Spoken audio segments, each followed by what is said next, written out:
Today I'm going to talk about what the elite class actually teaches their kids to get them to develop the idea of like how the elite behave and their place in the world and, just the worldview that they have growing up, because I think it's important to understand how these people think. And it's also maybe like useful to the average person to, I guess, become more aware of these systems that are operating behind the scenes, above you, below you, like, and everyone kind of knows these things are at play, but not everyone has been told up front or outright what exactly they believe. So let's get into it. Elite people do not teach this like it's formal. Okay, that's the first thing to understand. They don't teach it like a formal ideology. They teach it indirectly through habits, assumptions, and social conditioning. Okay, so like they teach their kids like this is how you behave, but they don't do it consciously. It's just more like the kids see how their parents act and they mimic them, like monkey see, monkey do. And everyone learns this way. Like everyone learns from their parents' behavior. Everyone learns from their older siblings and their friends. So it's very much a social circle thing that's going on. Elite mentality is basically a set of default beliefs that feel obvious if you grow up inside it. So let's start with some of the rules. And the first rule is the world is made up of networks, not rules. Normal people are taught follow the rules and you'll be rewarded. And you like normal people follow the law for the most part. I mean, I know a lot of people like do drugs and like they run red lights when no one's looking, and they break the law like on a small level, like they pirate movies and stuff. Okay, like that, but it's harmless. Like people do, like, I guess you could say, victimless crimes. Elite class people are not really taught this. They're kind of taught the rules are for management of the people. Like their rules are just there to keep order. Okay. And that, like, law enforcement is rule enforcement. And so what elite class people really believe is that relationships are what actually govern everything. So like everything is just network based. Everything is who you know.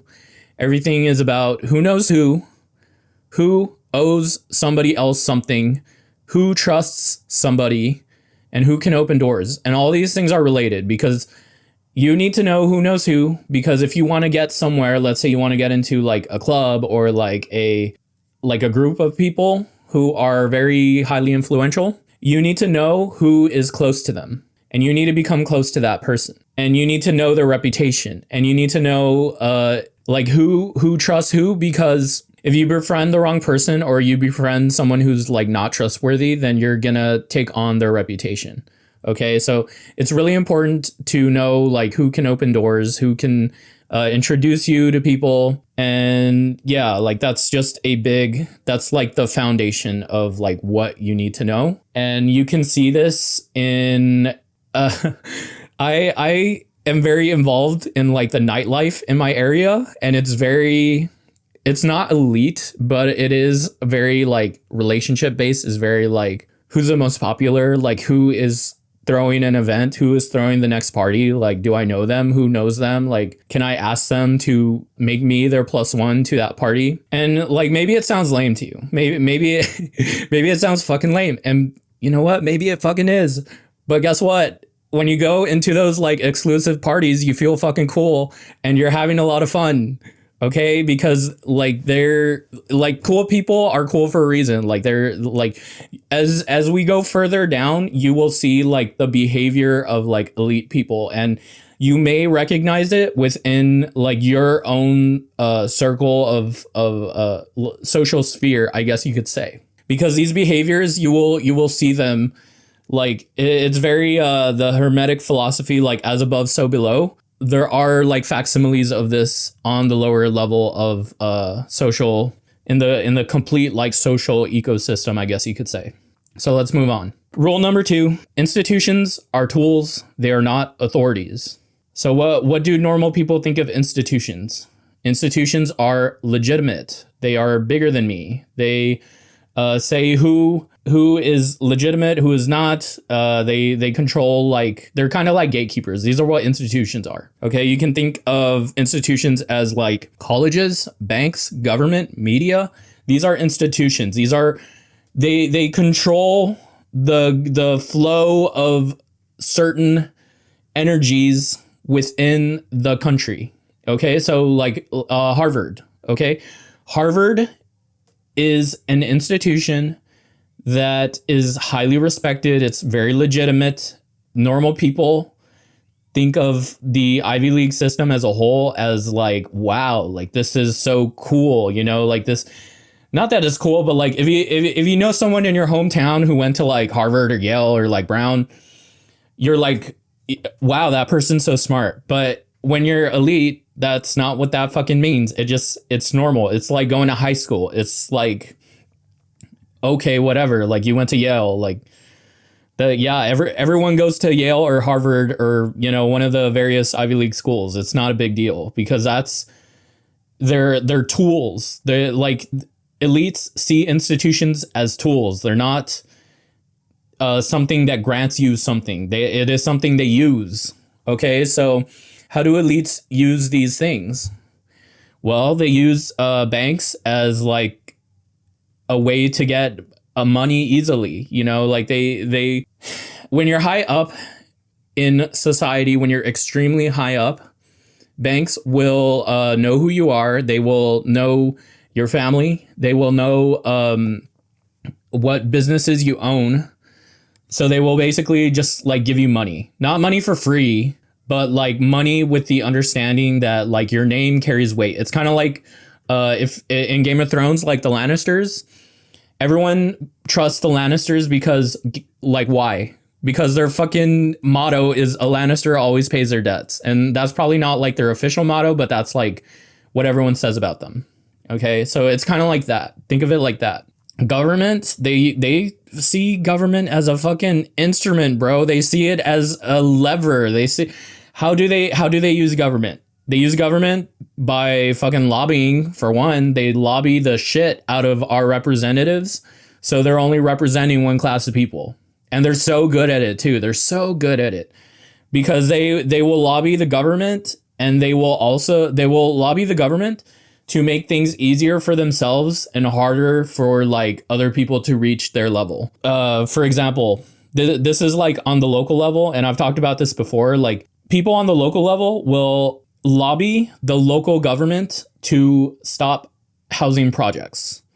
They will say, we don't want low income housing around this area because this is where all the rich people live. And they don't say this like outright. They just kind of say like, we don't want all this traffic in our area. You know, we really, all of us in this community do not want you guys making a housing zone in this area. And we are lobbying for this. And, you know, maybe on the side, they're paying through they're doing like donations to politicians in the city government to make this happen. And on the grand scale, they will even include the media, because guess who owns the media? Fucking billionaires. Like CNN and Fox are both owned by billionaires. Okay, so they're in the same class, except one talks to one side of the country and the other talks to the other side of the country. Okay, but they're all serving one purpose. It's all like, you know, hey, you know, we support the Democrats, but, you know, and they'll sneak in like their rich people propaganda, you know. Oh, we hate immigration. And I'm talking of like Fox now. They're like, we hate immigration and all that, and they'll sneak in like their Republican propaganda, you know, and it's funny because I've mentioned this before, but like Republicans, like the richest ones, need immigrants. They fucking need them like big time. They need them to work their job. Like they need them for labor, for cheap labor. So on the highest level, Republicans will always, and maybe Democrats, I don't know, it depends on like what kind of stocks they hold. They are for immigrants. They just say they're not to appease the lower class Republicans. They talk the talk, but they don't walk the walk. Okay, so that's like number 2. All right. Institutions are tools. They're not authorities. Me and you see institutions as authorities. They do not. They see institution as tools. Okay. Number 3, they are comfortable with hierarchy and inequality. What does that mean? So most people, when they grow up, they believe that inequality is immoral. They're like, we need to make things equal. Okay. Like when you're a little kid, like you need to share. That's like one of the first things you're taught, because you have your own things and maybe your sibling wants to play with your toys and you say no, and your mom goes share. Okay. Because that's what you're supposed to do. It's the right thing to do. So normal people grow up sharing. And, if you're a good person, like I believe in this. Okay. Like I'm not saying like elite are right. Okay, that like we think I honestly do believe that like you need to share, things should be equal. Okay, but the elites are taught, and remember, they're not taught this. They embody it through their behavior, through like watching their parents. Okay, their parents will make offhanded comments. They're not told outright this stuff. Okay, but elites are taught that inequality is normal, inevitable, and even useful. Okay. They're not shocked by it. They don't treat it like it's a crisis. They treat it like it's a force, like it's gravity.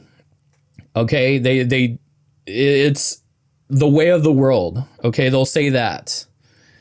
They grow up thinking, of course, some people command others and others obey. Of course, resources concentrate upwards. Okay, that it's not spread evenly. Of course, not everyone deserves the same outcome. And I see this in my richer friends. No, well, I don't even know if I'd say friends. My best friend's uncle is probably like, and my own, I have rich relatives who live further away from me. We see them sometimes, but they all have the same mentality. They're like, yeah, like things shouldn't be equal because some people work harder than others. And you know what? Maybe that's true. Maybe it is true, but like there is an example of, this is back when I actually liked Joe Rogan, because he really did seem like he had a lot of leftist beliefs. I don't know what happened to him. He got fucking old. He got like that Spotify deal and he became an elite or something. But he used to say this story of like people would ask him like, why do you think billionaires should share their shit? They worked hard for it. So he basically said, if there were 10 people on they got stranded on an island, okay? And those 10 people had to look for food. And one person actually went around the whole island and got all the coconuts. And he just got all the coconuts. He got more coconuts than he needs. He did the work of getting the coconuts, and he fucking hoards them. Now there's not enough for the other 9 people on the island. Is that fair? Like this guy got all the coconuts. He worked hard night and day to gather all the coconuts, but now there's not enough for everyone else. What do you think happens in that scenario? Do you think the other 9 people are going to be like, well, you worked hard, you should keep that? No, they're going to beat the fuck out of that one guy and steal the coconuts. Okay, so yeah, maybe he deserved to keep the coconuts, but he also deserved to get his ass kicked for hoarding that many coconuts. He had more than he could eat. Anyway, not to belabor the point, but yeah, this is the elite mentality. They believe just because you work hard and you hoard resources, you should keep them to the detriment of the rest of society. Okay, so now we're at number 4. Number 4, they teach long game thinking. Okay, non-elite culture is short-term survival. This is you and me. This is how you and me think. We think about our bills. We think about payday, and everything in between is stressful. Okay, we're constantly juggling these two things: bills, payday, bills, paycheck. That is our lives, and we only make enough to pay the bills and have a little bit left over, and if we get a little too like cute with it, then we're kind of struggling. We take on debt, and it becomes this big thing that, like, maybe I bought I bought like a pair of pants I shouldn't have, and now I'm behind on my bills. Okay, so that's a normal person. Like, I spent too much, now I'm fucked. Okay, but elites do not think this way. Okay, they have so much money that, like, they're not even thinking of bills. Okay, they're like, their electric bill, all that shit, does not enter their mind. Okay, because they have so much money that they are like, their house is totally wasteful. I knew rich people who would never turn off their lights. They would never fucking turn off their lights, bro. Like, my parents would get mad if I left the light on in my room. Okay, and a light bulb does not use a lot of electricity. Maybe back then it did. When I was a kid, we were still using incandescent light bulbs, and you had to replace them like every few months or whatever, every other year. Okay, they didn't last forever. LEDs now, they last years. They last a long time, but it's not just that. It's also like the amount of electricity they would suck up. So, yeah, like, rich people do not think in bills. They think of like, what are my assets? What, like, am I managing my portfolio correctly?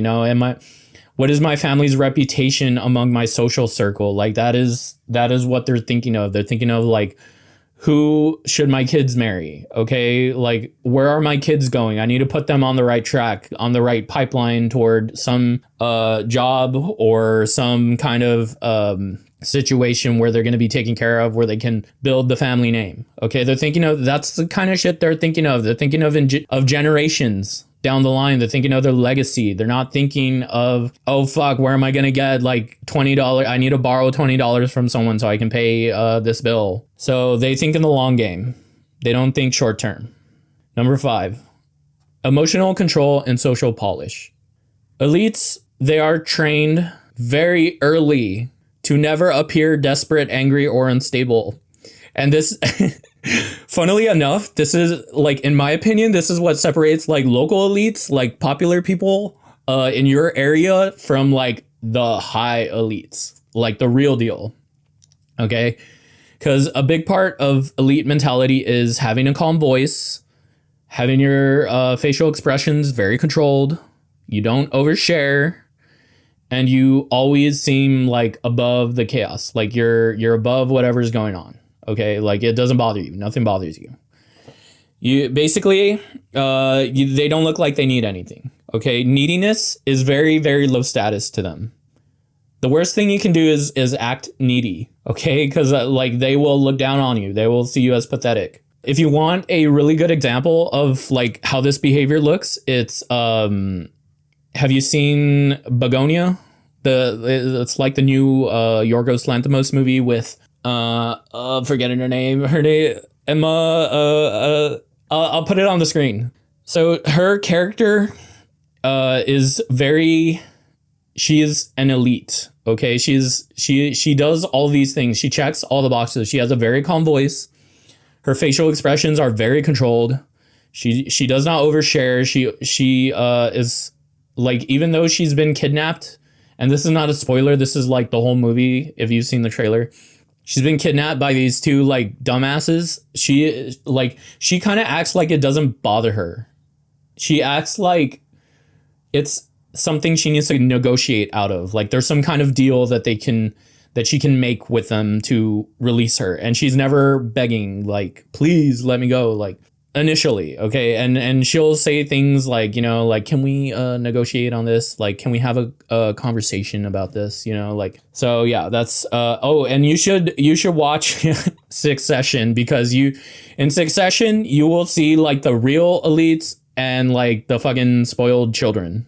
And so what I was saying about how like local elites in your area, like, they don't do this. As I said earlier, I'm very involved in like the nightlife in my area, and like a lot of the popular people are fucking unhinged.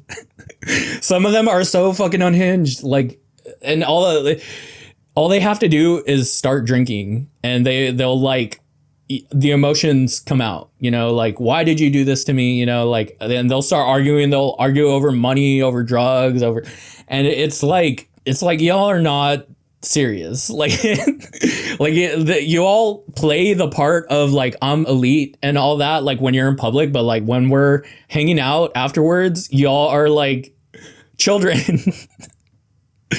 Y'all act like hot shit in public, but then it's I'm moving on. I don't want to get too like into the details. But okay, so number 6, money should buy freedom, not things. Okay, why? Me and you, what do we see our money for? Money is a thing to buy other things. Okay, things you want. It is a universal value trading object. Okay, that's what normal people see money as. It's just a stand-in for value. So money has, like, you assign a certain value number to objects. Okay, so the number for a laptop is 500. So you need $500 worth of value. Okay, a dollar is a unit of value. Okay, well, the elite don't believe in all that shit. Okay, so like, get that idea out of your head. They do not buy things for consumption. Okay, maybe like, and this is the difference between new money and old money. New money is like, they won the lottery. They're buying like Gucci bags. They're buying Lexus cars. They're buying the most expensive liquor you can buy. Okay, like the elite don't do this. All right, they will buy nice clothes, but they're not flashy with it. They believe money is for control and insulation. They are taught by their parents and by their parents' parents to buy time, to buy privacy. What does that mean? What do you mean by time? So it takes time to clean your house. It takes time to do the work in your business. So what do? You hire a maid, you hire an employee. Okay, you are buying time. It takes time to have a job. So what do? You buy something that makes money that you don't work on. You know, you don't put labor in it. What is that? You buy an apartment complex. You buy privacy. What do you mean you buy privacy? Okay, have you seen Mark Zuckerberg? Of course you've seen him, but have you seen what he bought? He has bought property. I don't know if he still has this, but it was like a big controversy at the time. He bought a large property in Hawaii that was like sacred or something like that. Like it was some kind of land that the Hawaiian people valued, but he bought it. And then he was like, I'm going to turn this whole thing into my property. And this is like acres and acres of land. And you can see this.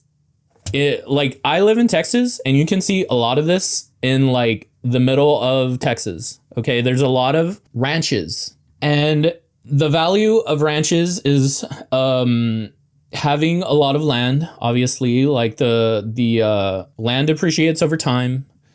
It gains value, but also, guess what? When you have a lot of land and your house is right in the middle, you have a lot of privacy and you can do whatever you want. It's your land. You know, you can fucking go hunting. You can drink. You can play your music as loud as you want. You can argue with people and no one's gonna fucking see. No one's gonna see anything you're doing.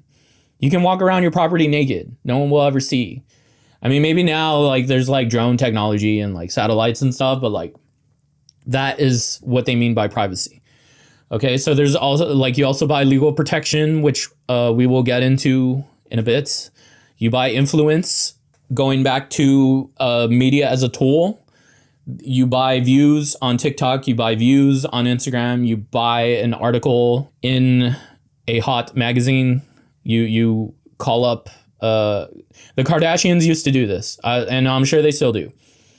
Allegedly, I don't know if it's been like officially confirmed, so I don't want to get fucking sued. Not that they would sue someone on a like 100 view video, but the Kardashians used to phone paparazzi and tell them, hey, we're gonna be here. We're gonna be in this restaurant at this time. Show up, and then. Sure enough, the paparazzi knew where they would be and they would show up and they would have all the photos taken of them.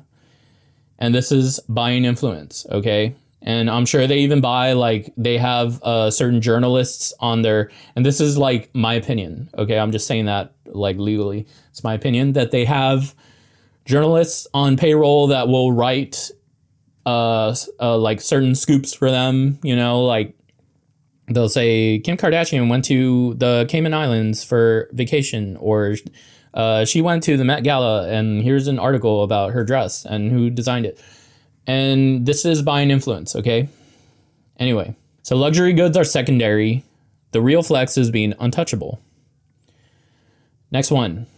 They normalize negotiation and bending systems. Regular people believe in contracts, rules, and fees. And all these things are fixed. They're like written in stone. But elites do not believe this shit. They do not believe it. They believe everything is negotiable. What are some examples of things that can be negotiated when you're an elite? Taxes. They will hire a tax lawyer. They will hire a fleet of tax lawyers. They will hire an army. Jeff Bezos, you know how much taxes he paid 1 year? He paid $1 in taxes. This was when he was the richest man in the country. He paid $1 in taxes because his tax lawyers were so fucking good that they found every loophole. They found every deduction, and the government couldn't say shit. All right. Taxes can be reduced. But me and you know that if what happens when we don't pay our taxes, the IRS comes and they steal everything. I mean, maybe not steal, because taxes is not stealing. That's something the elite believe. Okay. And we can, just as an aside, why is taxes not stealing? Because it pays for the roads, because it pays for infrastructure, because it pays for things we all use. The police department, the firefighters. So taxes is not stealing. It's stuff that we all use.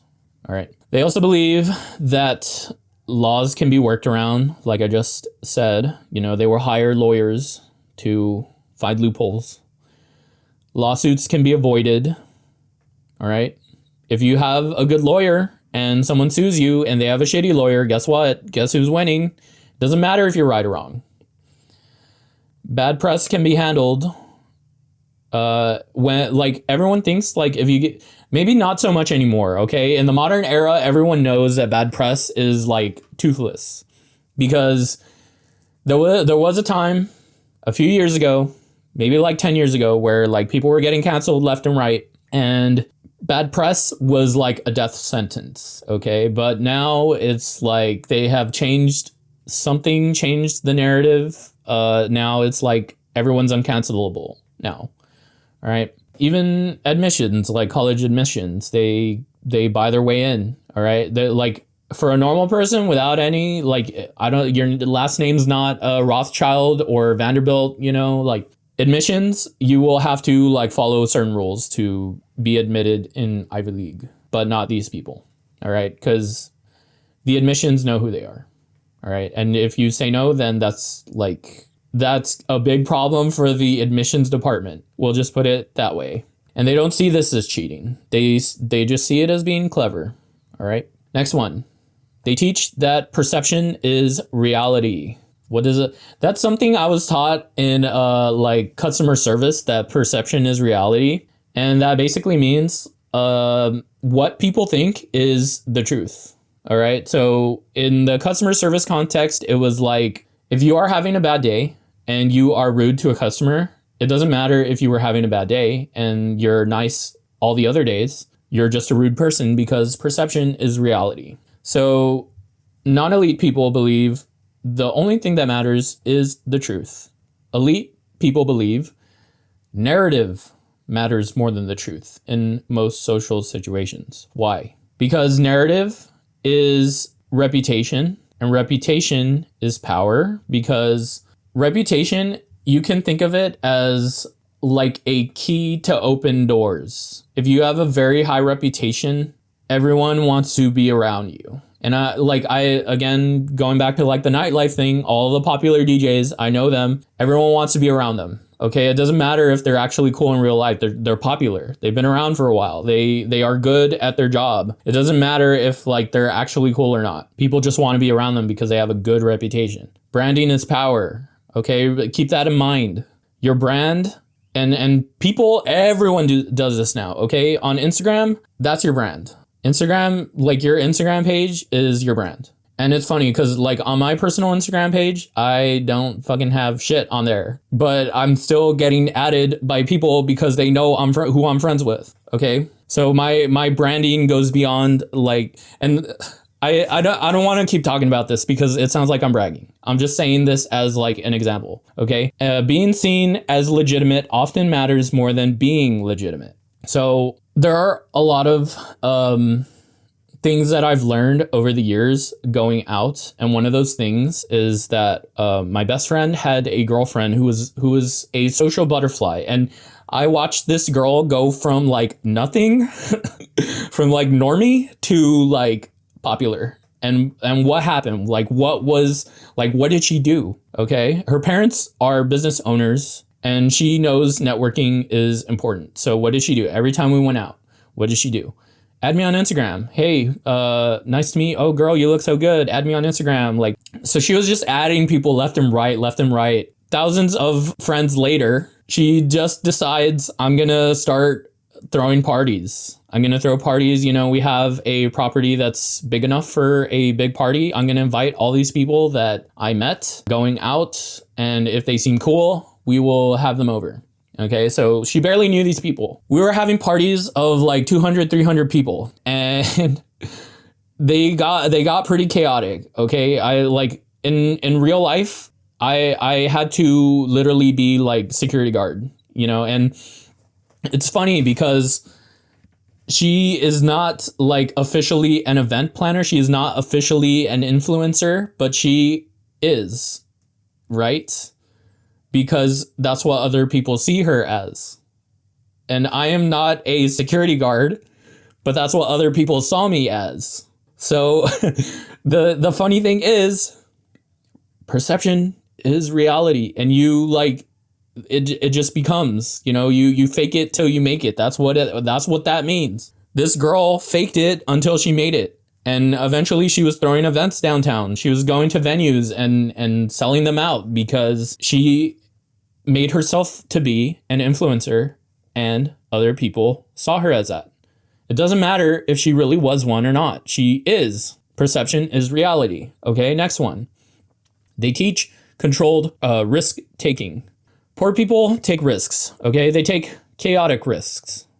What do I mean by that? So I have a person I know who loves to gamble, and they see this as, this is how I'm going to get rich. And they are not rich. They are poor. And they will probably stay poor. Why? Because their risks are fucking chaotic. They lottery and gambling and betting on horses and betting on sports teams and having 7-leg parlays are no way to make money. What is a elite kind of risk that they do? Elite people will take the risk of getting a business loan. All right? Getting a business loan from the bank to start a business. That is the kind of risks they are taking. It is a risk to start a business because you don't know if it's going to thrive or die, especially when you're first starting out. And if you take a risk on that, you could lose what you've borrowed, or it can pay off. All right. And they take these kind of risks all the time. And these are good risks, okay? It's a risk to hire an employee. Why? Because the moment you hire an employee, you are responsible for them. It's like having a child, okay? The employee, you need to teach them how to behave. You need to teach them how to do the work. You need to make sure that they are fed, metaphorically. That means like you pay them. And you always pay them before you pay yourself, because there are a lot of protections for employees, rightfully so. And it's a risk because you could easily get a bad employee.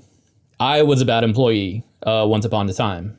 I was working at Subway, and I never wanted to make fucking sandwiches, bro. I didn't want to talk to the customers. And you can laugh all you want. Like, what kind of Subway worker doesn't want to make sandwiches? Like, what would you do? I would do anything except that. You would see me brooming. You would see me sweeping. You would see me washing the dishes. You would see me cleaning the tables. You would see me preparing, doing food prep. And obviously my bosses were like, what the fuck are you doing? You need to get over here and make some sandwiches. What are you doing? And my issue was I didn't want to talk to rude ass customers. Okay. No, but no one does. All right. And I was younger. This is not me as like now. Okay. So I was like, okay, like I'll fucking talk to the customers. And, I was also, I was not rude to the customers. It's just more like I would just kind of like hurry them up. I would be like, hey, what do you want? And they would always tell me, oh, you need to smile and you need to smile more. And I'm just like, not really smiling. Okay. I would fake smile and it would look worse than me not smiling. Okay. So I stopped doing that very quickly and I just had like a more like, hi, how are you doing? But like not smiling. Okay. And I would make the sandwiches so damn slow. And it was not because I was bad at it. It was more like I have a perfectionist mentality that I am just barely getting over. So I would make the sandwiches, I would try to make them as perfect as possible. And my managers would just be like, dude, you need to do it fast. Look at the line. There's 20 people in line. You cannot be taking all day to make this fucking flatbread ass steak and cheese. So I was like, oh, but I'm just trying to, I'm a perfectionist. I'm really sorry. They would be like, okay, like make them perfect, but make them fast. They would always tell me that. So I didn't last there long. I maybe lasted there like a little over a month. But yeah, back to the subject at hand. Elite people take risks, and risk is always fine if you can survive it. Okay, well, what's an example of that for like a normal person? Well, I'll give you an example of me and this channel. This channel is a risk. I am putting time into this channel. I don't know if it's going to be popular or not. I can hope and pray and all that I want it to be popular. I want it to have a certain amount of people coming in and watching my videos, but it could all just be wasted time. And I already consider it not wasted because if even like 10 people watch a video of mine, that's really fulfilling to me. Why? Because that's like 10 people who saw my shit. Like, look at 10 people in person. Look at 60 people in person. Look at 100 people in person. Tell me that's not like amazing. Okay. I really believe that. I believe that. Okay. So I'm already past like the risk point on my channel. It's just more like, can I make a living out of this? That's the risk I'm dealing with now. But it is a risk because I am putting time into this. Okay. Gladly. I am doing it gladly. And this risk is fine because I can survive it. All right. We're on number 10 now. They teach entitlement without saying it out loud. Not in a shitty way, not in a cartoon villain way. They all have assumptions. It's all about assumptions. So what do the elite assume? They assume they belong in certain places. They assume they're important enough to know the important people. They assume that they deserve good treatment. They assume that when they go somewhere, certain things are going to be complimentary. They assume that they should be listened to. They assume that there's always someone who can fix their problems. They assume that they can do no wrong. That eternal, internal thing that they have, this like confidence, is a big divider between classes, okay? Because normal people are always like, oh, I really hope, I just hope I'm good enough, I really want this to happen. But rich people just are like, when is this happening? Okay, I want to know this person. Can you make it happen? That's how they think. They don't think like, oh, like the two pointer fingers like touching each other. Oh, like that is not a emotion that they have. They don't have like humility. So can we wrap it all up in like a sentence? All right. The world is a game of power and positioning. The smart move is to control assets, control relationships, and control narratives over the long term. Okay, and this is the core that they instill in their children. So what are some phrases? Well, like just so you can get this shit in your head. There's one everyone knows. There's one everyone knows. And what is it? It's not what you know, it's who you know. Okay, everyone knows this one. It's not what you know, it's who you know. That means your little diploma thing does not mean anything. It, like, who can get you a job? The diploma is like you saying, I know this university. They can vouch for me. That's what it is. It's who you know. It's not what you know. Okay, I am a college dropout, and I have had so many opportunities just from like knowing people. Okay, life is a network game. Relationships are way more valuable than your skills. Treat your social circle like it's like where you're gonna be. Because like there is a saying that's like, tell me who your friends are and I'll tell you who you are. And it's more like, tell me who your friends are and I will tell you your future. Who your friends are and your connections and your network. There's a corny one that says like your network is your net worth. Okay. And like, it's very corny, but it is true. Here's another phrase. Always be building relationships. Non-elite make friends for emotional purposes. All of my friends that I have, I just want to say like right now, like I do not follow all these rules. Okay. Like I do have friends because I like these people. But elites are taught to treat friendships like they are assets. And I saw this a lot in my best friend's girlfriend. She would always keep in touch with them. She would always, I don't want to say use them, but like she would utilize their resources. So if someone had a cool house, she would be like, hey, can we throw a party here? If she knew someone had money, they would be the first one she would ask for, like, hey, can you bring a bottle, or can you get ice?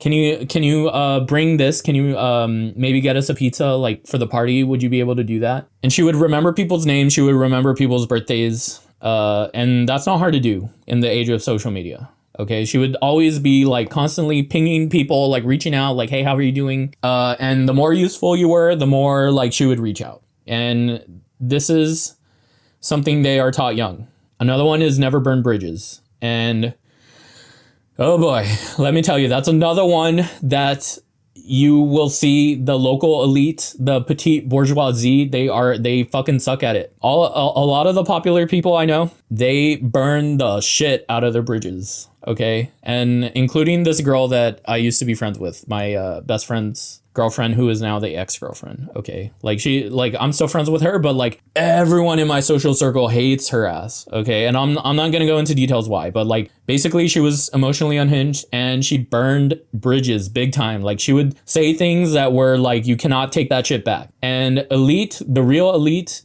are like never burn bridges unless like for no reason. I mean, there's an interview that Mel Gibson did that he talked about he talked about becoming a famous movie star and how it freaked him out because he would say like everyone here, he was like, I was at a party and everyone expected you to be totally friendly with everyone, even if you knew that they were shitty, even if someone backstabbed you. If you had heard someone backstabbed you, you're still supposed to be nice to them because that shit like matters. Okay. And if you are rude to the wrong person, then you could get blackballed like easily.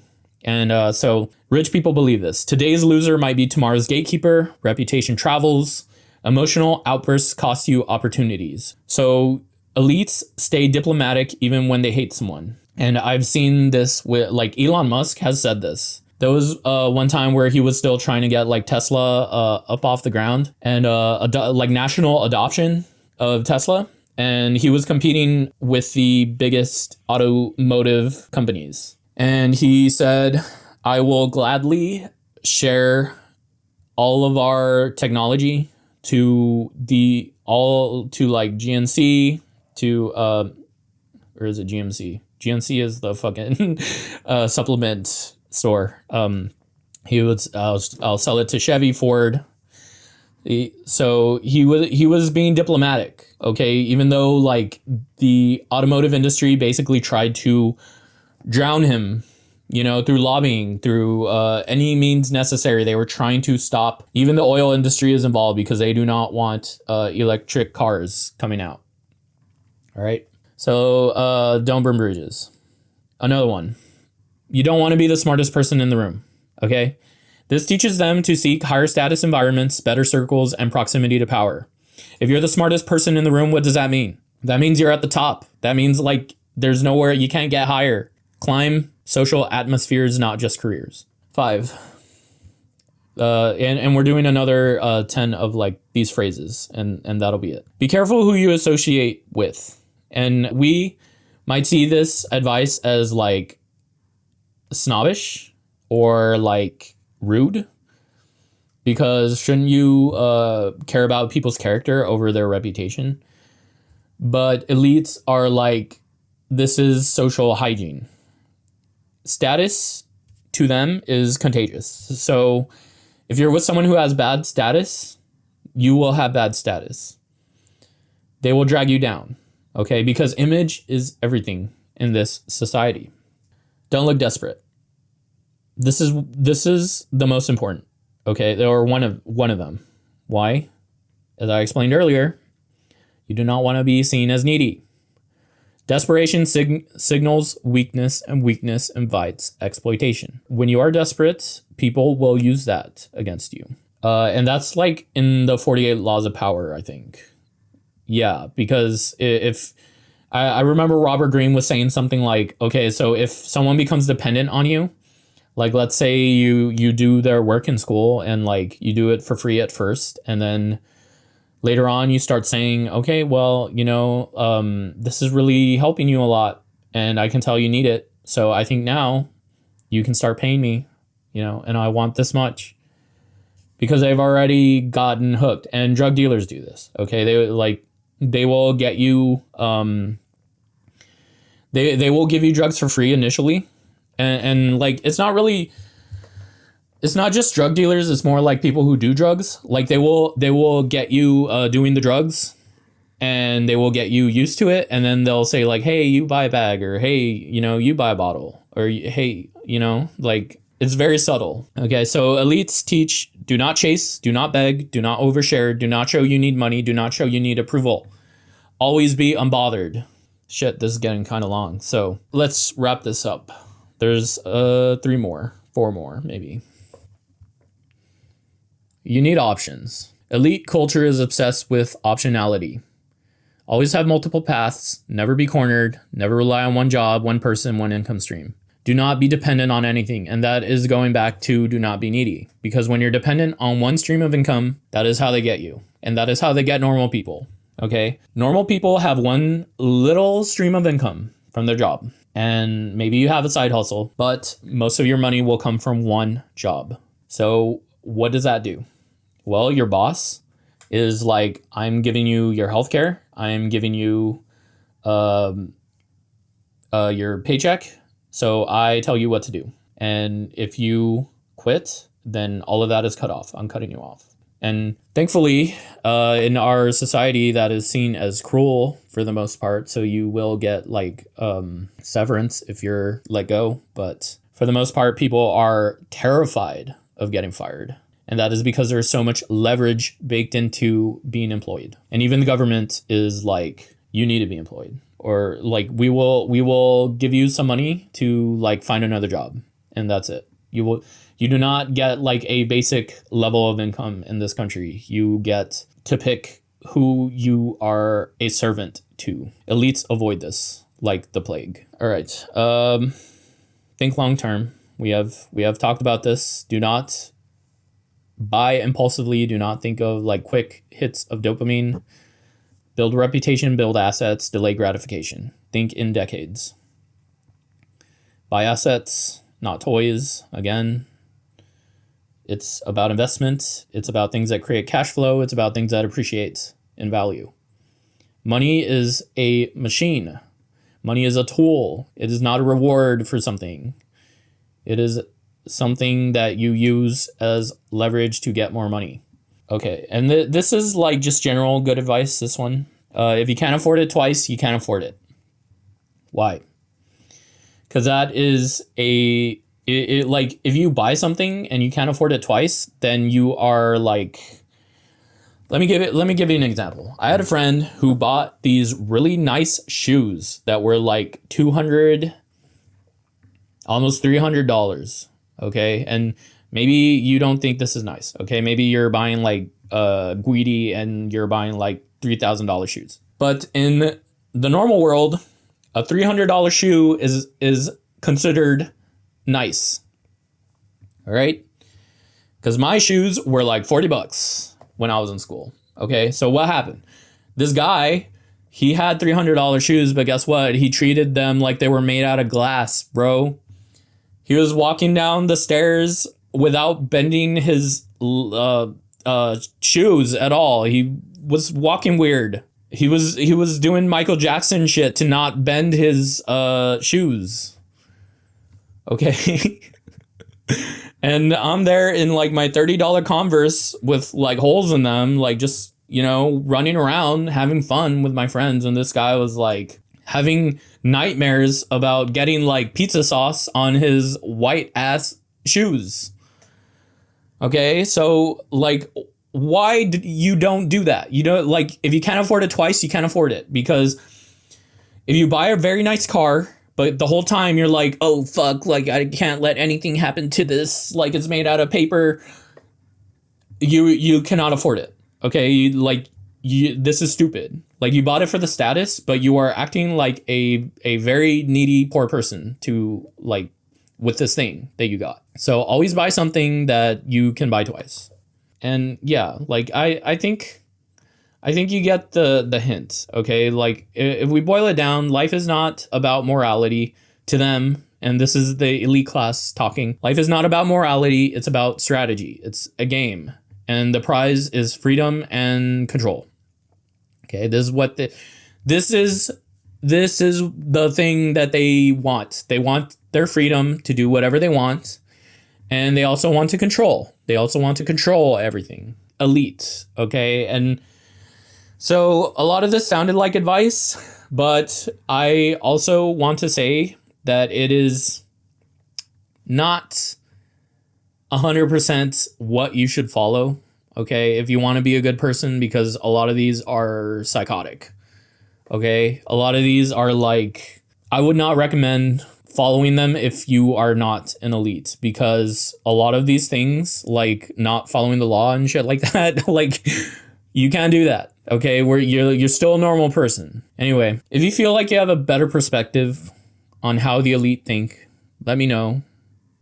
Because I really think it's important for people to just know what the mentality of these people are, because I already, like, you can see shades of this. As I've said before, you can see shades of this in like middle school is a big one. When you're in middle school, everything is like very status based. It's very popularity contest. As you grow more mature, you become a normal person and you don't see much of that anymore. And you're like, wow, that's very immature. But then as you get into a higher atmosphere of like influence and power, you realize that it's just like how things work on that level. Okay, and I do not personally know why it's like that in middle school. I think it has something to do with like there's nothing else for them to do. They're kind of learning like how to be human from like elementary.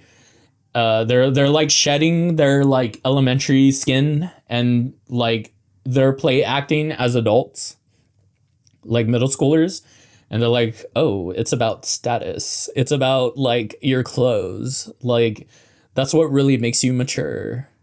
Wearing makeup and joining the football team and becoming popular.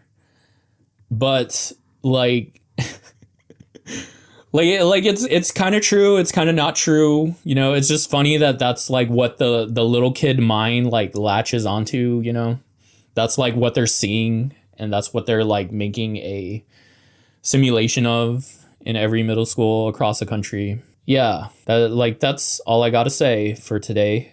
I hope it was eye-opening, and I hope it just gives you a little bit of more perspective. I mean, you should watch, honestly, you should watch Succession, because it's very like, it will instill this more in your mind than like just one video of this will. And it's a good show. I know it's like, it hasn't stood the, like, it's not The Sopranos, okay? It's not going to be talked about for like generations and generations probably, but it is a good show that is worth watching and worth seeing, just for like the perspective it gives you within like the news, the media, stuff like that, elite culture. Anyway, have a good day. If you're an elite, have a bad day. Bye.